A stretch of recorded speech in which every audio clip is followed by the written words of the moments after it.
একজন মুসলিমের আকীদা বিষয়ের ন্যূনতম কি কি বিষয় জানা উচিত?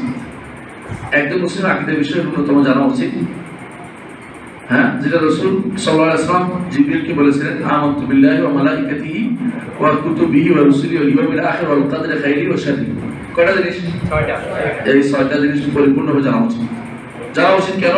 হ্যাঁ, এখন বলতে পারেন অনেক অনেক ইয়ার নাম, ফেরেশতার নাম হয়তো আমি রাখতে পারি, কিন্তু আপনাকে জানতে হবে মৌলিক ফেরেশতা, মৌলিকভাবে জিনিসটা জানতে হবে।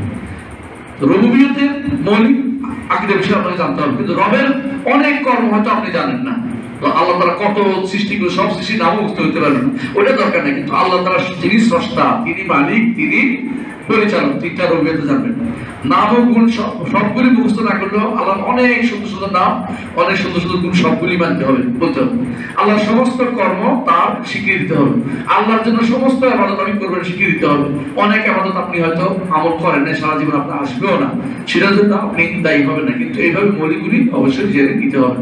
এই জিনিসগুলো জানতে আপনার হবেই।